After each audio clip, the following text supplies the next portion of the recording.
کچھ خبریں کھیل کے میدان سے۔ افغانستان کرکٹ بورڈ نے پاکستان کے خلاف باہمی سیریز کے بجائے سہ ملکی سیریز کی تصدیق کر دی۔ افغانستان کرکٹ بورڈ کے چیئرمین میر وائس اشرف نے کہا، پاکستان نے تجویز دی کہ دو طرفہ سیریز میں ایک اور ٹیم UAE کو شامل کیا جائے۔ میر وائس اشرف کا مزید کہنا ہے کہ 3 ملکی سیریز سے ایشیا کپ کی تیاریوں میں مدد ملے گی۔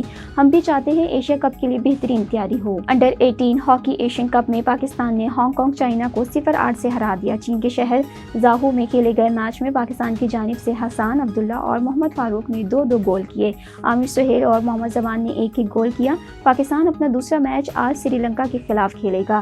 8 جولائی کو پاکستان کا مقابلہ بنگلہ دیش سے ہوگا۔ 9 جولائی کو پاکستان کا آخری پول میچ چین سے ہوگا۔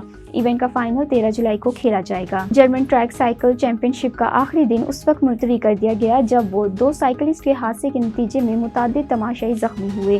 یہ واقعہ مینس گیئر سیمی فائنل کے آخری موڑ پر پیش آیا جب 2 سائیکلسٹ تقریباً 35 فی گھنٹہ کی رفتار سے رکاوٹوں کو عبور کرتے ہوئے تماشائیوں کی جانب جا گرے۔